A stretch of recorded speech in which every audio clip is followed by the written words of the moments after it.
capítulo 12, verso 12, carta a los Hebreos.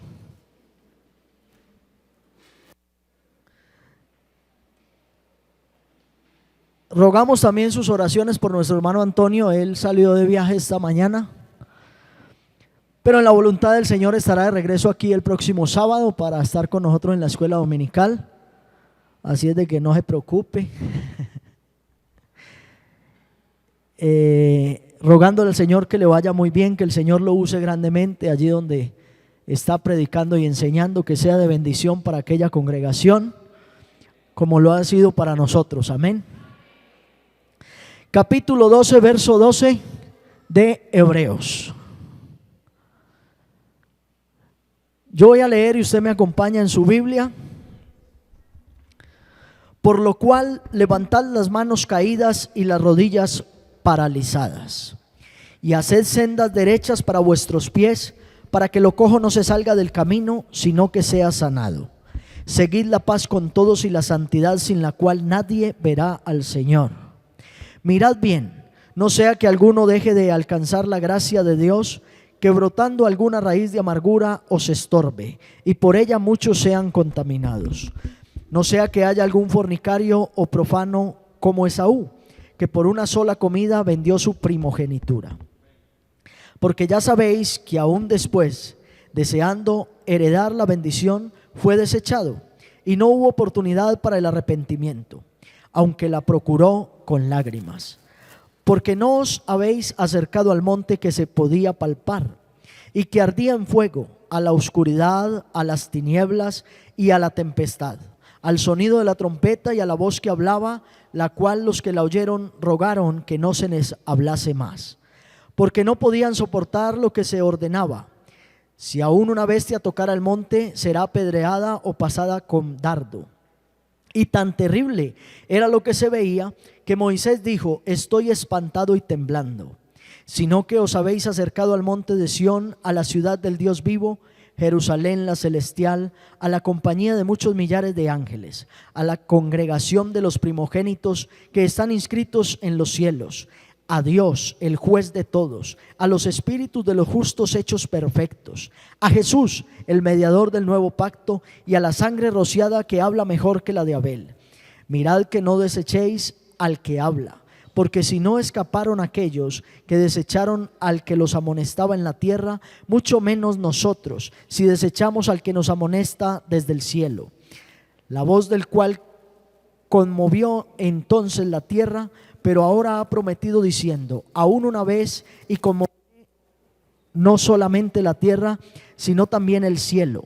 Y esta frase, aún una vez, indica la remoción de las cosas movibles, como cosas hechas para que queden las inconmovibles.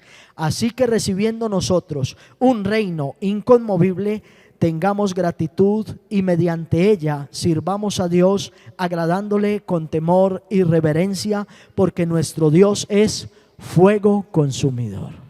Esté cómodo esta noche tan amable.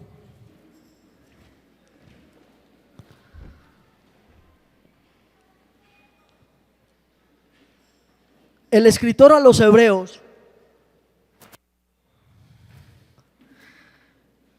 nos lleva a nuestra lectura inicial de Éxodo 19,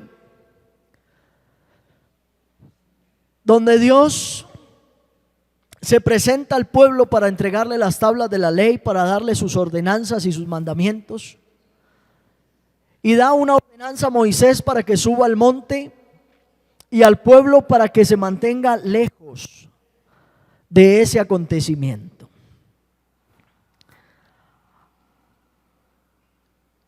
En el capítulo 20, después de que Dios le da a Moisés los mandamientos, el pueblo quiere hablar con Moisés.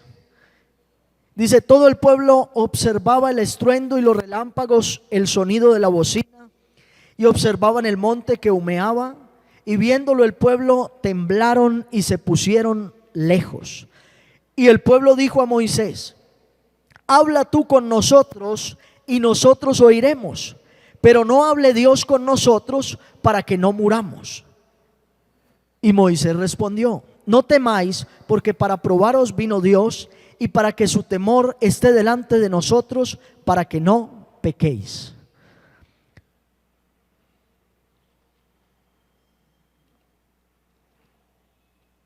La misma carta a los hebreos dice que Dios, habiendo hablado muchas veces y de muchas maneras a nuestros padres por los profetas, en estos postreros días nos ha hablado por el Hijo.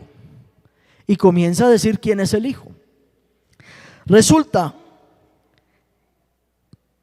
que Dios quiso presentársele a Israel, se le presentó en el monte Sinaí.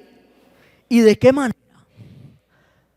Diría yo que se presentó en su misma majestad, en su misma esencia. Dice que le dijo Dios a Moisés que él haría descender una nube muy espesa.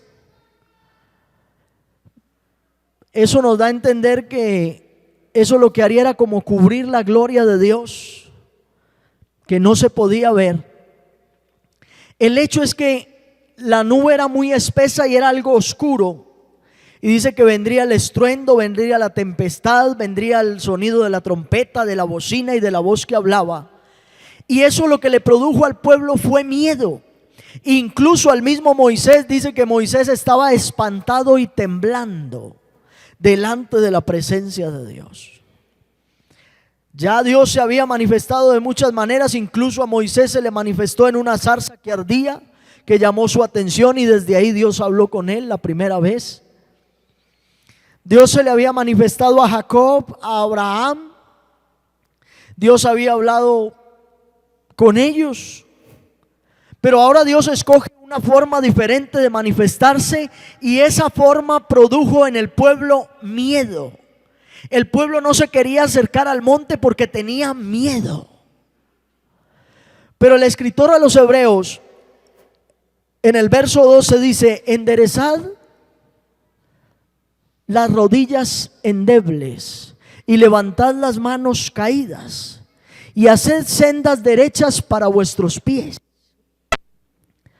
El escritor a los hebreos se está refiriendo a una profecía del profeta Isaías, capítulo 35, que comienza diciendo: se alegrará el desierto y la soledad, el yermo se gozará y florecerá como la rosa. Decídalo de corazón apocado, esforzados, no temáis. He aquí que vuestro Dios viene con retribución, con pago. Dios mismo vendrá y os salvará.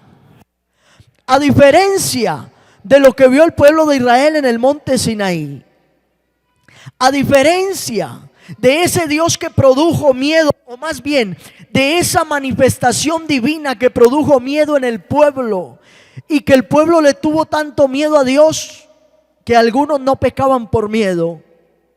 A diferencia de eso, Dios prometió que estaría presente de nuevo para salvarnos.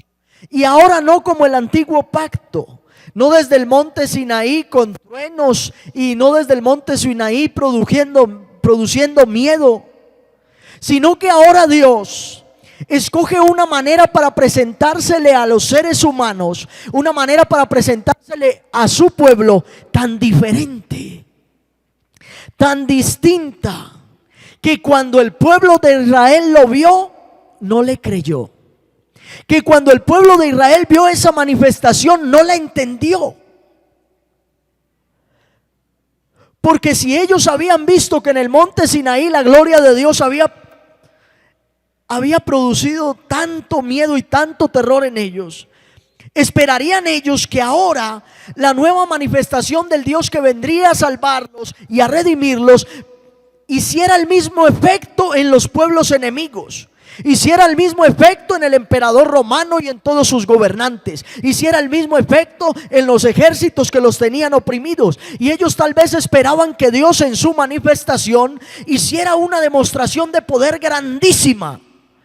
Pero a diferencia de esa manifestación de poder grandísima que ellos esperaban, Dios hizo una manifestación ya no de poder grandísima y magnífica, sino que ahora Dios hace una manifestación de amor inigualable. Dios hace una manifestación de misericordia y de gracia nunca antes vista por ningún hombre. Y después de esa manifestación, ninguna manifestación se iguala o se supera. Es la manifestación más grande de Dios. Él no descendió como en el monte produciendo miedo en los que lo veían. Él descendió en forma de hombre, se humanó para que todo aquel que lo viera con otros ojos, para que todo aquel que lo viera semejante a Él, igual a Él.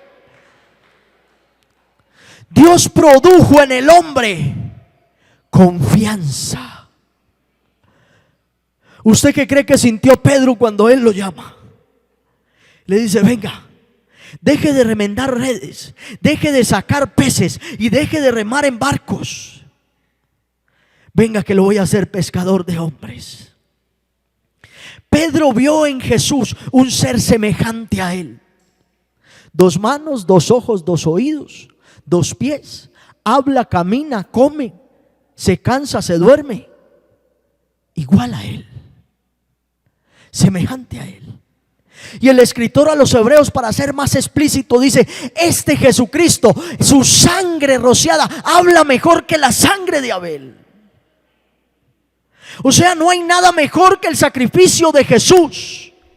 Pero ese Jesús, que es la manifestación más gloriosa de Dios, no vino para producir miedo en el hombre.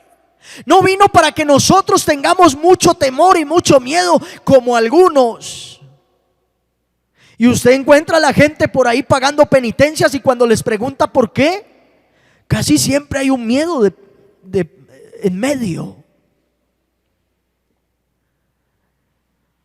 Lo normal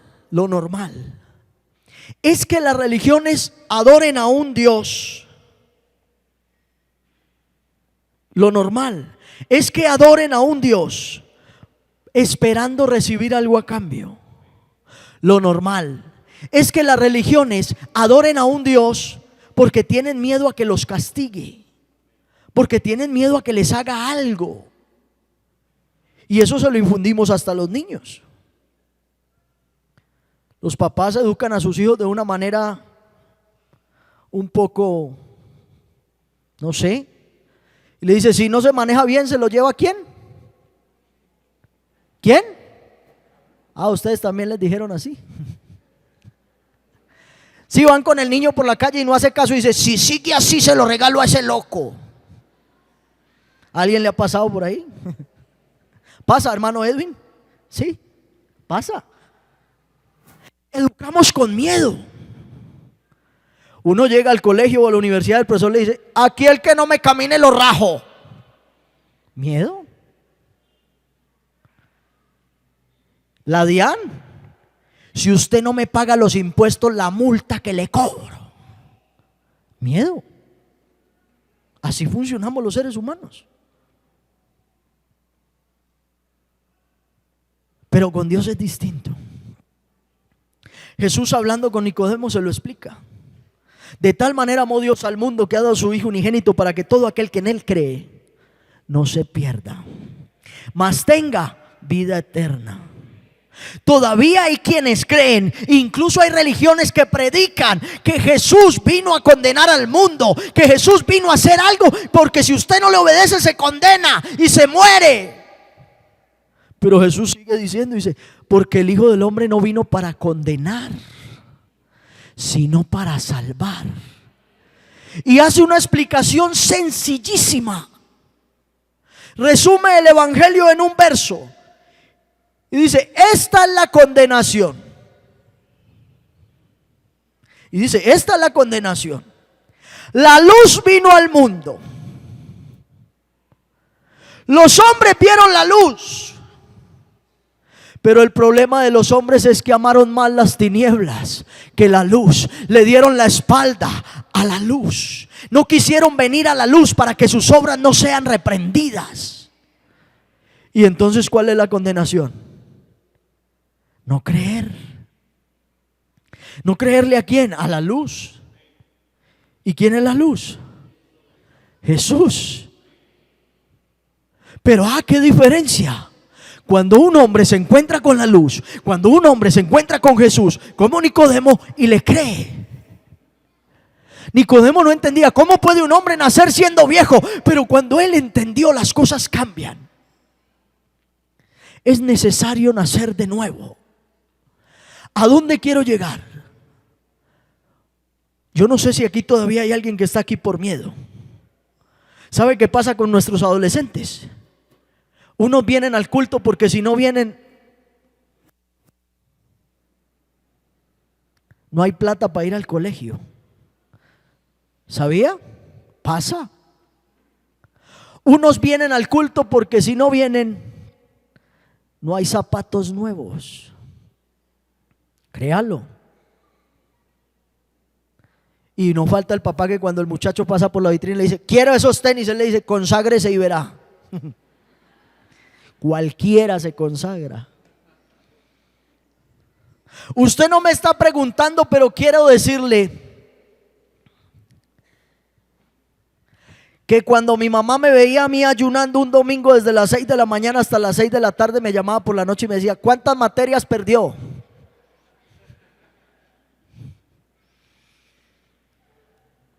Y yo creo que como 5. Y cuando decía como 5 era porque eran 8.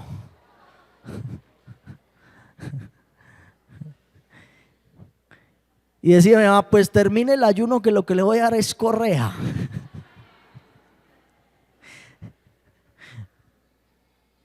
Pero eso sí, me daba con qué levantar el ayuno, su barcado de frijoles, y ya después ahí sí, venga, cuadremos. Desafortunadamente, así funcionamos los seres humanos. Y así comenzó a funcionar Israel.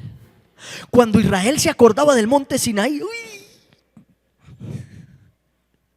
cuando apedreaban a uno, el otro decía: no vuelvo a adulterar. No, yo por allá no vuelvo. ¿Cuál? Eso es como el borracho en Guayabao, no quiere volver a beber.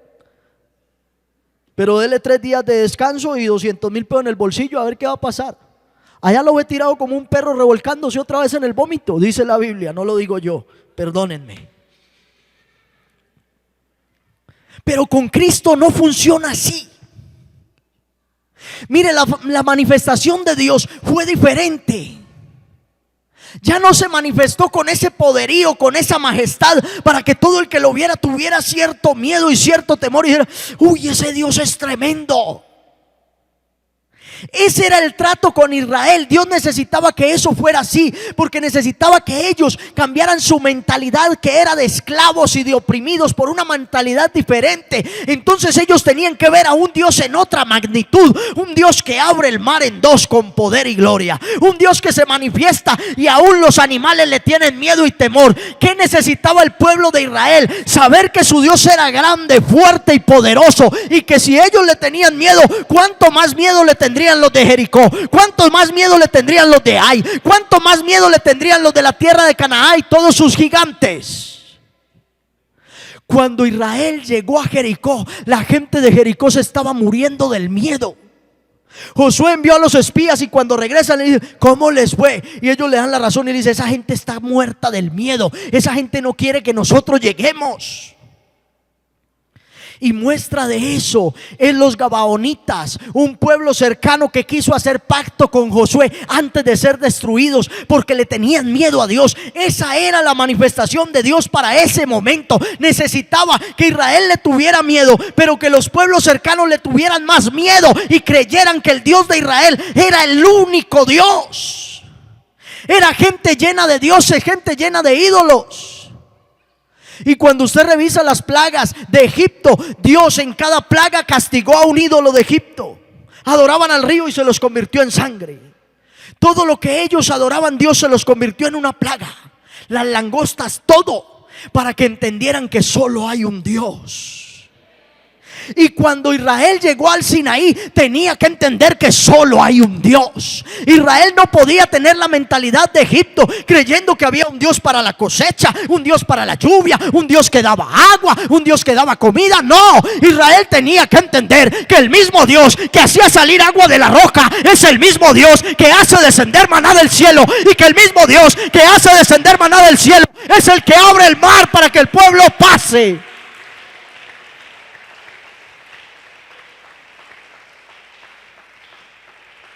Pero ese era el antiguo pacto. Ahora hay un nuevo pacto. Así como Israel tenía que entender la clase de Dios que tenía, hoy nosotros necesitamos entender la clase de Dios que tenemos. Un Dios que, según Filipenses 2, dice que no le importó el ser Dios como cosa que aferrarse, sino que se despojó de sí mismo, se despojó de su gloria, entregó toda su soberanía. Y dice que se humilló, y se humilló hasta lo sumo. O sea que se hizo hombre. Pero no le bastó con humillarse hasta lo sumo y hacerse hombre. Después de hacerse hombre, sigue diciendo el escritor a los filipenses, ese mismo Dios que no le importó ser Dios, que se humilló hasta lo sumo y se hizo hombre, se humilló hasta la muerte. Y no cualquier muerte, a la muerte de los inicuos, a la muerte de los ladrones, a la muerte de los homicidas. Se humilló hasta la muerte de cruz. Por una razón, una sola. Y esa razón tiene nombre propio.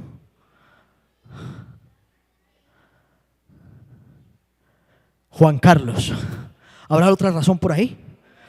Dígame una razón, dígame una razón. Dígame una razón por la que Cristo subió al Calvario. Dígame una razón, una razón. Una razón, esa razón tiene nombre propio. Él se humanó, se hizo carne por amor a mí, por amor a usted. Ya no se presentó en su majestad y en su gloria, se presentó como un cordero.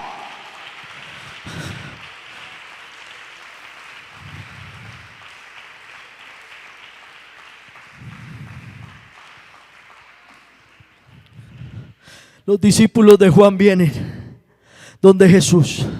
Juan está en la cárcel y sabe que le van a cortar la cabeza. Y él los envía donde Jesús. Le dice, vaya, pregúntele a Jesús, al que yo bauticé en el Jordán, a ese Jesús del que yo dije que es el Cordero que quita el pecado del mundo. Vaya y hable con él. Y por favor pregúntele que si él es el Mesías o que si esperamos a otro. Y cuando ellos llegan, Jesús se queda mirándole y dice, ahorita hablamos, estoy algo ocupado. Y sigue haciendo milagros. Y cuando terminó de hacer milagros, le envió una razón a Juan, que estaba en la cárcel a punto de morir, para que no perdiera su esperanza. La misma razón de Isaías 35. Vaya y me le dice a Juan que los ciegos ven, que los sordos oyen y que los cojos caminan. Vaya y me le dice a Juan.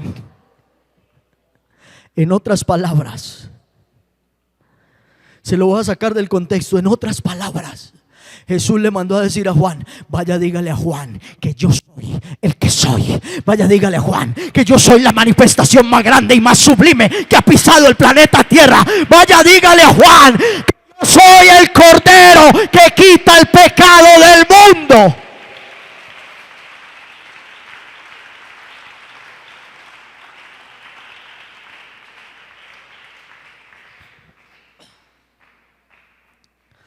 Y Hebreos nos llama la atención, igual que Isaías. Levantad las manos caídas, enderezad las rodillas paralizadas y haced sendas derechas, para que lo cojo no se salga del camino, sino que sea sanado. ¿Usted para quién cree que es ese mensaje esta noche? ¿Ah? Yo le dije que la razón por la que Cristo murió en el Calvario tenía nombre propio, Juan Carlos. Ahora quiero decirle que ese mensaje esta noche es para Juan Carlos. ¿Habrá alguien más para quien sea ese mensaje?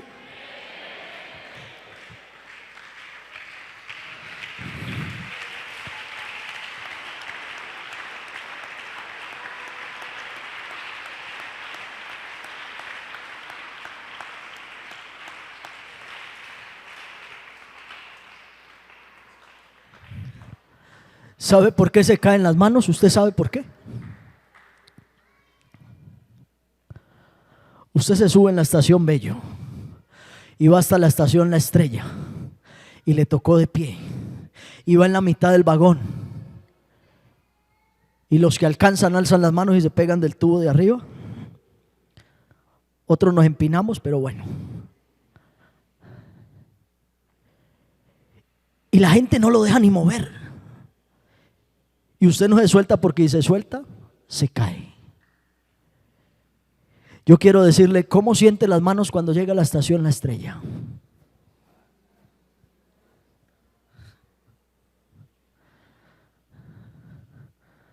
Le voy a hacer una pregunta sencilla, que cualquier cristiano honesto me la responde. ¿Quién se ha quedado dormido orando?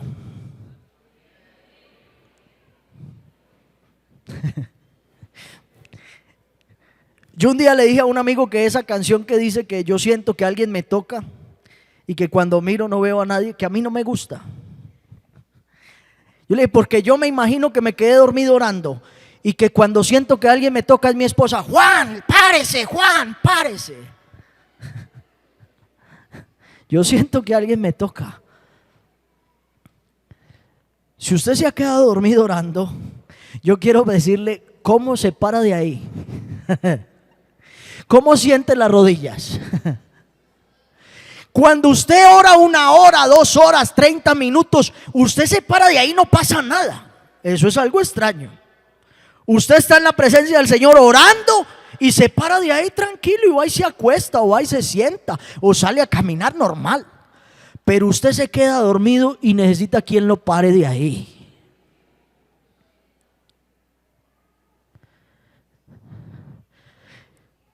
Pero yo quiero que pasemos de lo natural a lo espiritual.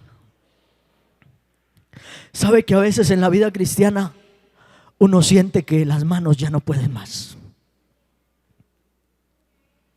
Y algunos hacen un esfuerzo por tenerlas arriba.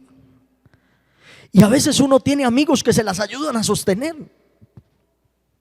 Pero a veces los amigos se cansan primero que uno. A veces en la vida cristiana a uno ya no se le doblan las rodillas. El escritor a los Hebreos, Isaías, está hablando de rodillas paralizadas. Otra versión dice endebles. O sea que usted no se para. Y si no se para, no camina. Y si usted no camina, no avanza. Y si usted no avanza, quiere decir que se va quedando atrás. Y un día cuando levanta la mirada ya no ve al maestro y menos sus huellas. Yo no sé si aquí hay alguien que hoy necesita levantar las manos caídas. Yo no sé si aquí hay alguien que hoy necesita fuerza en sus rodillas. Yo no sé por dónde has pasado, si es la enfermedad, si es la angustia, si es el cansancio, o no sé si es el pecado, si es el hecho de haber traicionado a Dios, si es el hecho de haberle sido infiel. Yo no sé si es que no has podido superar un fantasma del pasado que te sigue acusando y te sigue señalando y te sigue diciendo que no puedes, que no eres capaz, que no tienes fuerza. Yo no conozco tu vida, pero sí conozco a Jesús. Y no solo he visto lo que hace Jesús, he vivido lo que hace Jesús.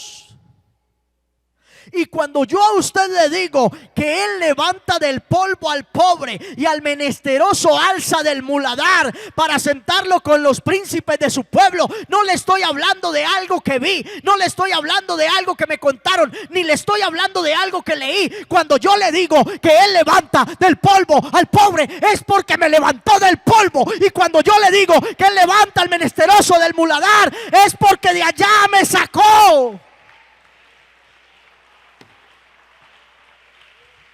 A Él sea la gloria esta noche.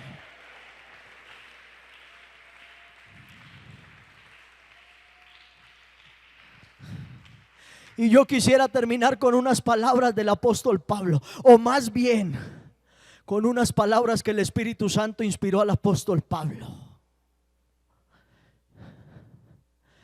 ¿Quién acusará a los escogidos de Dios?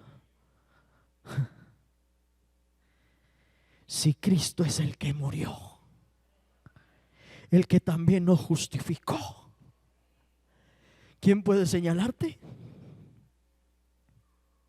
¿Quién puede acusarte?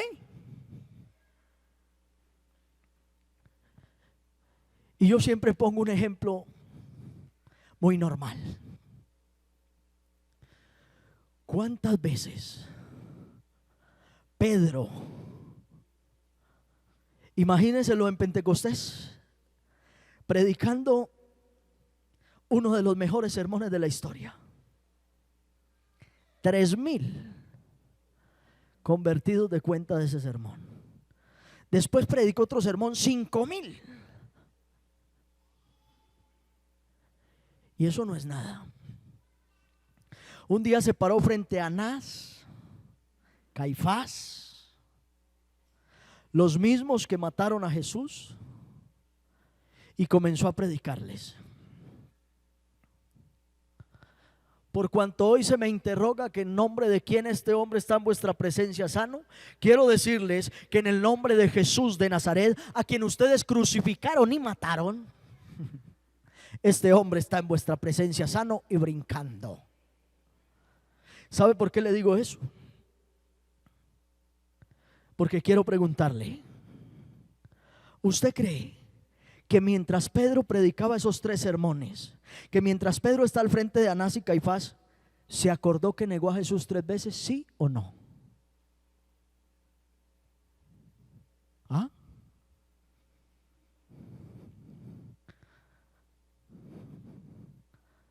¿A usted se le hubiera olvidado?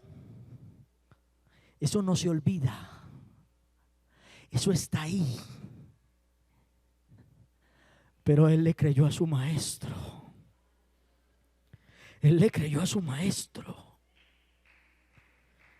Yo me quiero imaginar la voz del desaliento en el oído de Pedro diciéndole: tú negaste a Jesús por miedo a Anás y a Caifás. Y Pedro diciendo: sí, pero Jesús me dijo que me haría pescador de hombres y yo le creo. Pero Jesús me dijo que había muerto por mis pecados y yo le creo. Pero Jesús me perdonó y yo le creo. Jesús me justificó y yo le creo. A Cristo hay que creerle. Y cuando uno le cree a Jesús, las cosas cambian.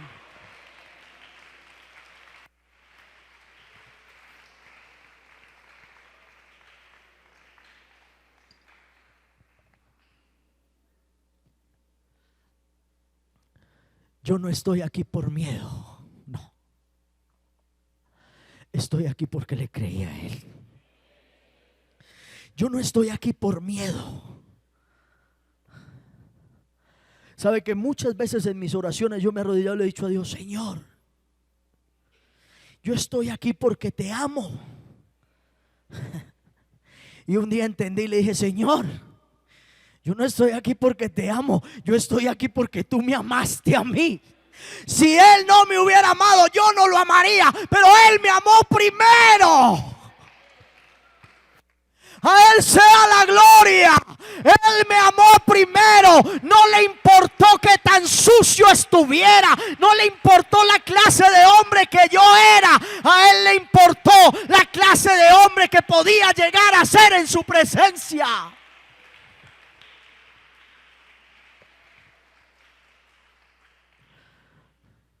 ¿Sabes por qué estás aquí? Porque Él te amó. Te amó. Sencillo. ¿Usted sabe por qué Dios sacó a Israel de Egipto? ¿Por qué lo llevó por el desierto? ¿Por qué lo introdujo en Canaán? ¿Sabe por qué hoy su mano sigue extendida sobre Israel? Así se levanten y sean rebeldes y pase lo que pase. ¿Sabe por qué? ¿Usted sabe por qué? Porque se lo prometió a quien amaba, a Abraham.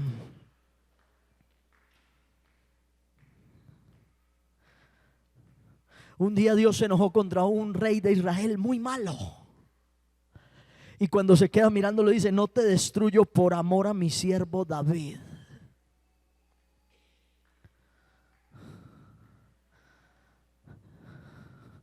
Pero usted está aquí no por amor a su siervo David, no por amor a Abraham. Usted está aquí porque Él lo amó a usted. Usted está aquí porque Él le regaló esta oportunidad, porque se enamoró de usted.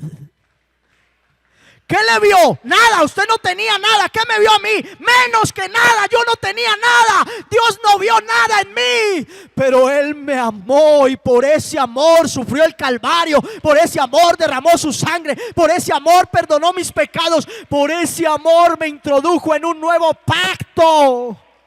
Un pacto que no se termina con la muerte. Un pacto que trasciende aún más allá. Por ese amor me introdujo en un pacto eterno. Yo no sé si usted está dimensionando lo que le estoy diciendo. Las religiones terminan en la tumba, pero el evangelio nos lleva al cielo.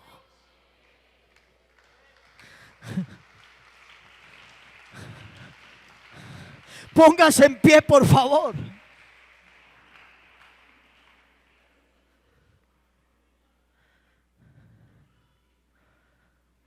Ay, ese pastor tan guapo, guapo. No me han visto corriendo muerto de miedo. Guapo no. Él me amó. Él me amó.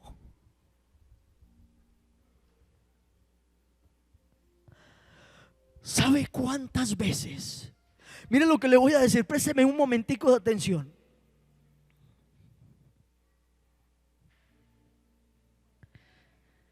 ¿Sabe cuántas veces Dios me ha regalado un mensaje bonito, especial?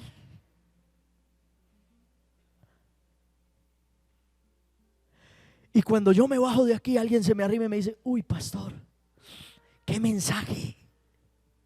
Pero cuando yo llego allá a mi habitación y me encierro con Dios y comienzo a hablar con Dios francamente, entonces Dios comienza a hablar conmigo y a decirme: ese mensaje no te lo di porque estudiaras mucho. Y entonces yo tengo que revisar y decir: sí, Señor, casi no estudié. Ese mensaje no te lo regalé porque seas muy buen orador. Ese mensaje no te lo di porque eres un gran teólogo. No. Ese mensaje te lo di porque había alguien sentado en esa banca que necesitaba un mensaje especial, y a ese que lo necesitaba yo lo amo.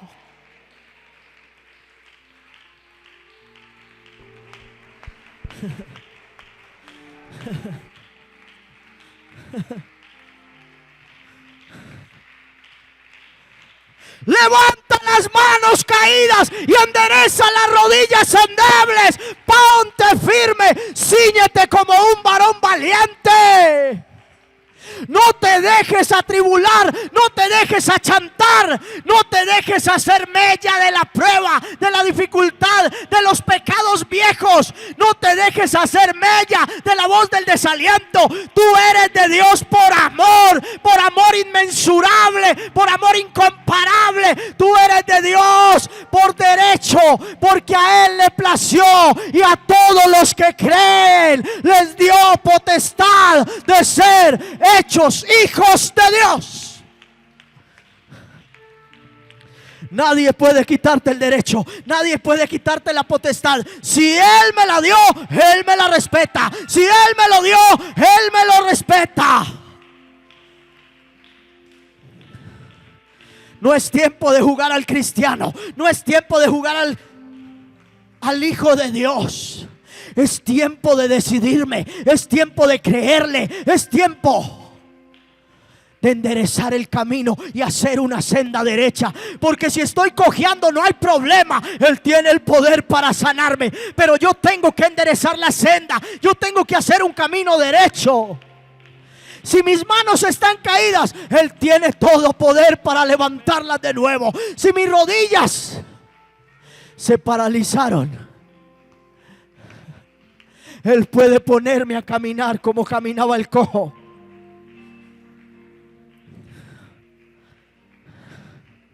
¿Qué tal si le creemos a Dios esta noche? ¿Sabes por qué estás aquí? Porque Él te ama. No hay otra razón. Estás aquí porque Él te ama. ¿Por qué conociste este evangelio? Porque Él te ama.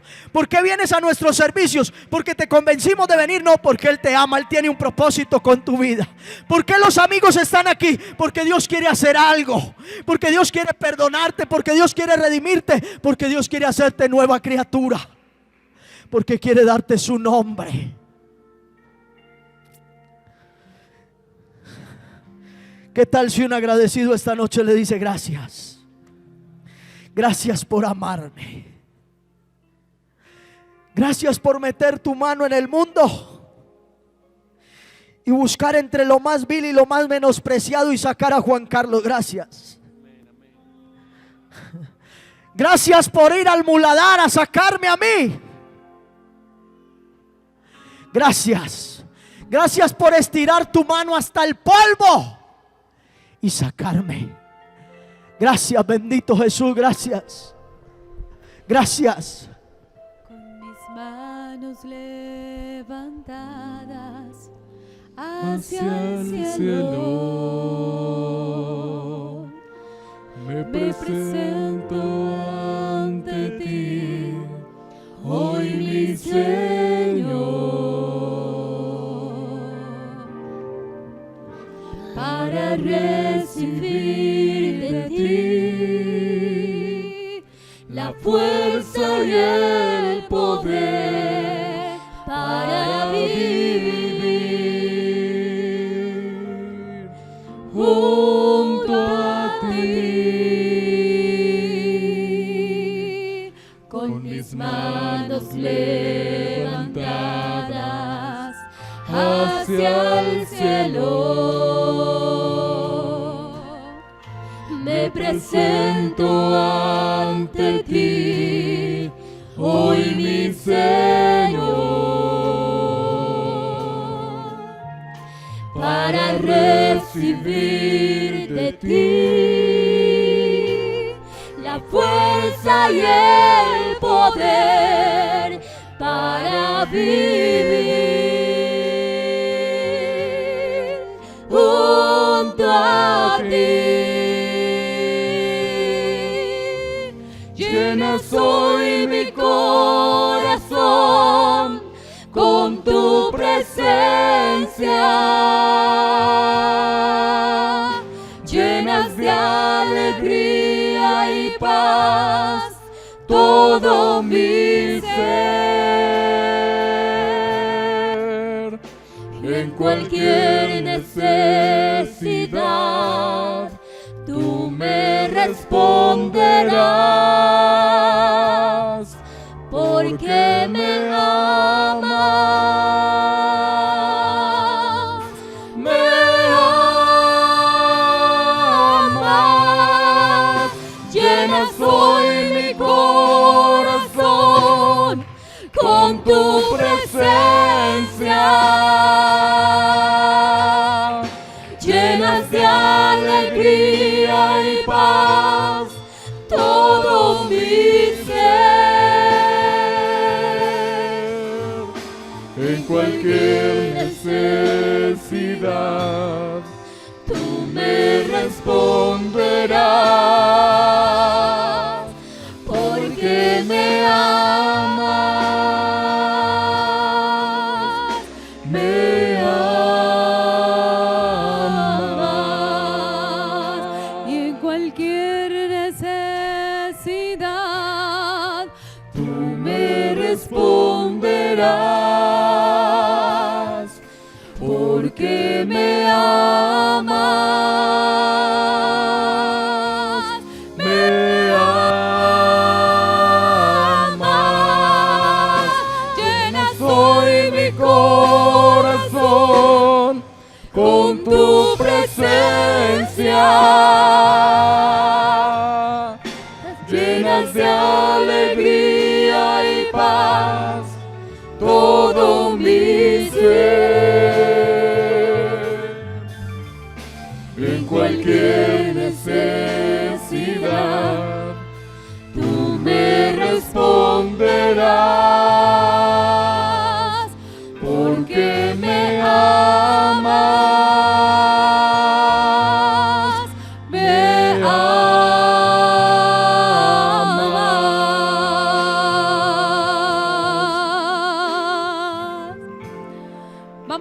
a darle gracias a Dios en esta noche por su palabra.